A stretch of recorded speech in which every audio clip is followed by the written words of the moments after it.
Selon des études sociologiques, près de 4 familles sur 10 au Gabon sont monoparentales, ce qui en fait aujourd'hui la structure familiale la plus répandue devant la famille dite traditionnelle, nucléaire ou biparentale. La monoparentalité est un phénomène qui, depuis ces 30 dernières années, a connu une forte croissance, une véritable prolifération. Et la particularité avec le Gabon, c'est que dans la plupart des cas, ce sont des femmes seules qui élèvent leurs enfants, qui sont obligées à la fois de jouer le rôle de père et de mère. Plusieurs facteurs seraient à l'origine de cette situation particulière qui met en mal l'avenir du pays, d'après les explications de notre expert du jour. L'irresponsabilité de certains géniteurs. L'enfant, il faut le suivre, il faut l'éduquer, il faut créer un environnement dans lequel il puisse s'épanouir pour devenir une personne responsable demain. Elles sont de plus en plus nombreuses, ces mères qui assument seules l'éducation et les besoins quotidiens de leurs enfants. C'est désengagé totalement,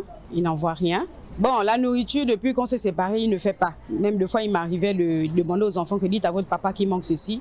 Il dit catégoriquement au téléphone qu'il ne fait pas. La monoparentalité est aujourd'hui une réalité. Par le passé, ce qui permettait de canaliser les enfants issus des familles monoparentales, c'était le rêve. Lorsqu'ils allaient à l'école, ils étaient sûrs et certains de trouver un emploi ou des débouchés au sortir de leur cursus.